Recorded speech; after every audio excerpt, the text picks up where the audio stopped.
This is the story of the man behind the most remarkable discovery. His breakthrough seemed so revolutionary, it could have created an extraordinary new world. A world where disease could be destroyed before the first symptoms appear. Where nothing would be beyond the boundaries of human knowledge.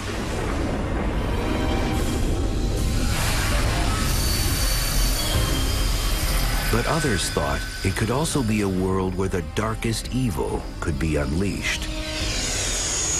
Where microscopic machines would link up to destroy us all.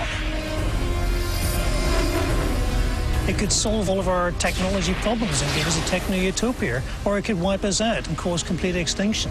We really have to think very carefully before we go down that sort of a road. This amazing world could have been brought a step closer by the brilliant mind of Jan Hendrik Schön. What Hendrik had reported was just so amazing that we used to joke at lunch that either he's going to Stockholm to pick up that Nobel Prize or he's going to jail. This is the astonishing story of Jan Hendrik Schön and his discovery that could have changed everything.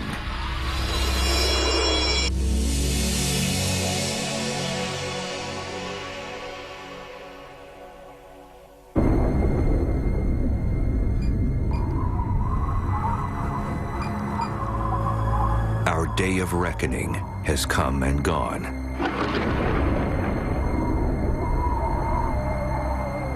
Most of life has literally been devoured by something called nanotechnology. Tiny machines that were designed to save the human race, but instead, they turned on us.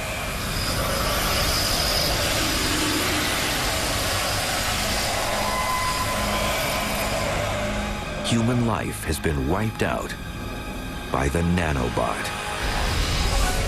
The size of nanobots are hard for most people to imagine because we're talking about instruments that are designed literally atom by atom and molecule by molecule. So they're below what you can see. If you can think of a speck of dust, that would be a very large nanobot. Nanobots were created to be like life. To be able to reproduce, to serve our needs. The intelligence of nanotechnology will not be in one nanorobot or nanobot. It will be a collective intelligence of millions of, actually trillions of nanobots working together and pooling their thinking resources. But then the machines began to change. And as they changed, we found that we could not control them. They began to take on a life of their own.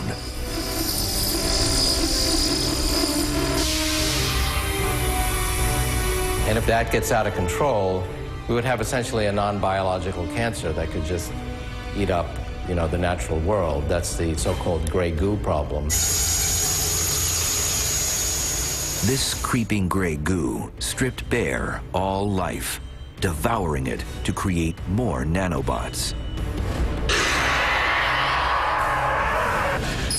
In this future world, your only defense would be to pray that gray goo will not arrive at your door.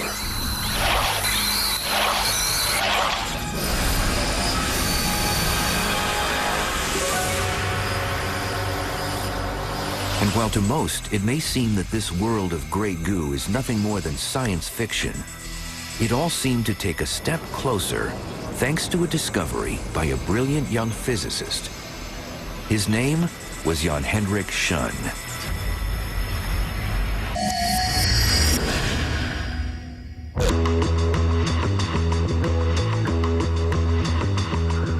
Hendrik Schön was one of the greatest minds the world of physics had seen for years.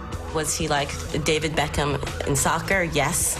Was he like some major rock star? Yes. He could actually go by his first name, Hendrik, and we would all know who he was. By the tender age of 31, Hendrik had already made breakthroughs in the world of lasers and superconductors. amazing thing about Hendrik was that everything he touched seemed to work. It blew everybody away. We thought we were pretty good. And we just couldn't touch this guy. He was coming up with a brainstorm every few weeks. He seemed to be showing those with far more experience than him how to do science. We all have ideas about experiments, and unfortunately they never work out as planned, but in his case they always seem to work out just as planned. What was amazing about Schoen is he got them all to work. You know, 5 or 10 experiments, 20 experiments, all of them incredibly difficult in different areas, and they all worked. And his breakthroughs were reflected by a prolific rate in publishing. At one point, he was producing a paper every 8 days. He barely seemed to pause for breath.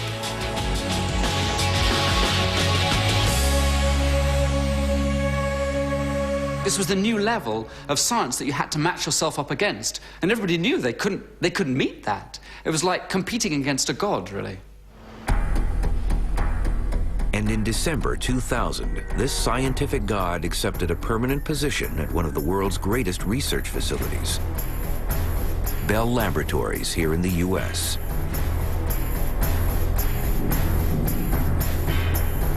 It was a dream job.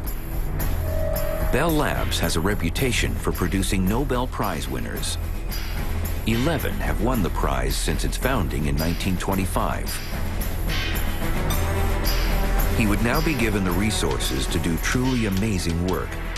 And before long, people were whispering that he might be in line for the greatest prize in science himself. I even remember that one day I went to my president telling him, look, you should know that there is a former student of us who is really doing excellent work.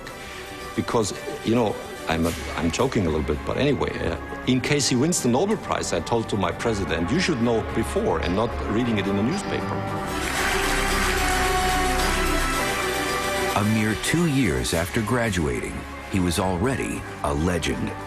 And yet, his most daring work was still to come. In the spring of 2001, Schoen started the work that would bring him worldwide fame and seemed to draw us a little closer to a new world of nanotechnology.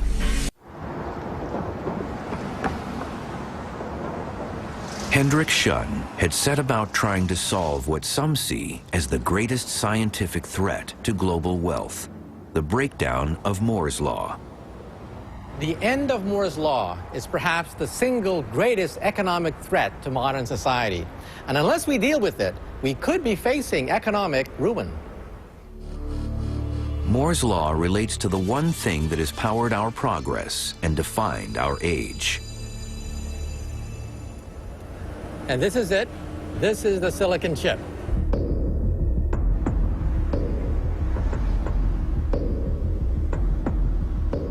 Moore's Law is the law that governs the silicon chip, one of the greatest triggers of economic progress ever. This tiny element has created a world which at the beginning of the last century would have seemed unimaginable. It has led to growth on an extraordinary scale. Because of the silicon chip, productivity has exponentially increased. My grandfather, for example, was a small farmer. You could take the entire productivity of the last 50 years of his life and compress it down to 6 months because of the computerization and because of the silicon technology in our life.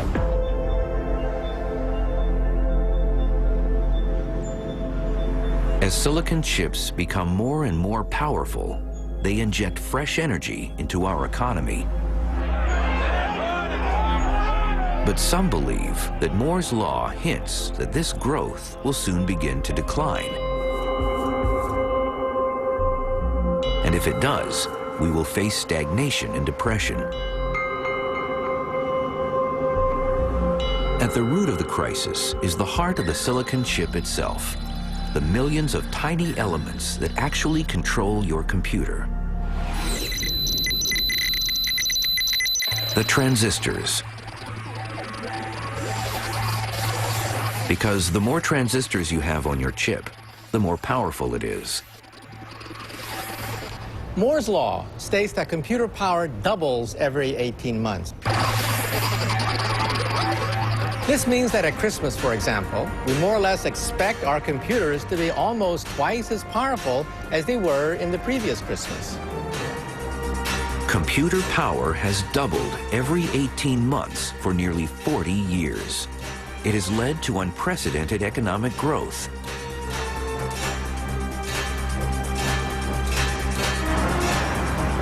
But some believe that all this progress is about to grind to a halt.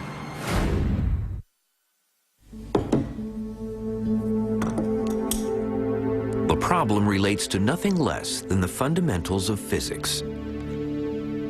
It seems there is a limit to how small silicon can go before it begins to break down.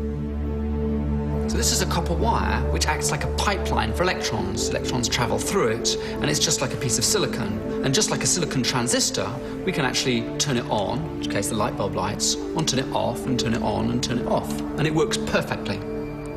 But to pack more silicon transistors on a chip means you need to make them smaller. So if you're following Moore's law, and you're cramming more and more transistors onto the silicon, you have to make everything smaller in all dimensions. So we have to make this wire thinner. And when we do that, something very different happens when we switch it on.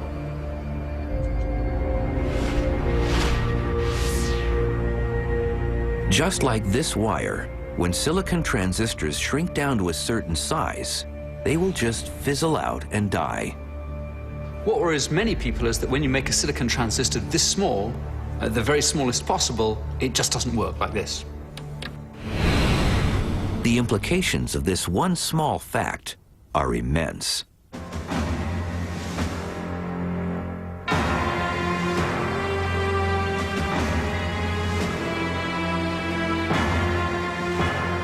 We could be facing economic stagnation because computers are simply not capable of evolving to the next step if they are based on silicon.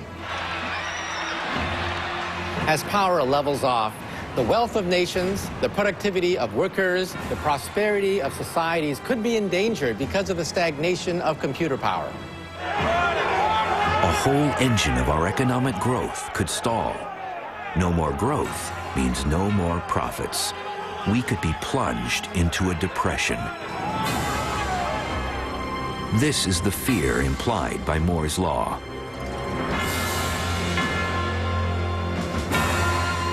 Today, billions are spent trying to squeeze more out of silicon. But the worry is that we will eventually get to the point where we can push it no further. Some think it is a problem in desperate need of a solution. With the breakdown of Moore's law looming large on the horizon, the rising star of physics, Jan Hendrik Schön, entered the arena.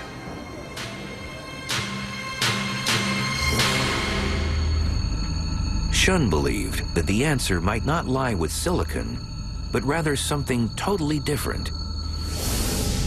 A transistor made from organic molecules. Molecules based on carbon. Organic molecules are used for everything around us. They make grass, they make trees, they make our food, sandwiches, they make us. Jeremy Bomberg is one of many who hope that one day computer chips could be built from organic molecules. If nature was going to make a computer, it would use organic molecules. And that's what we've set out to really try and solve ourselves. How can we use these organic molecules to make the heart of computing? And one of the key reasons that many are looking at transistors made from organic molecules is their tiny size. They're so small. And they tend to be strings of atoms put together, so they're less than a billionth of a meter across. Because an organic molecule can be so much smaller than a silicon transistor, it means you can pack more of them on a computer chip. That's completely different from the transistors that are inside this chip. It's a very advanced chip now, millions of transistors on this chip, but each one is tens of thousands of atoms. So we can replace those by single molecules. We can increase the density of processing here enormously.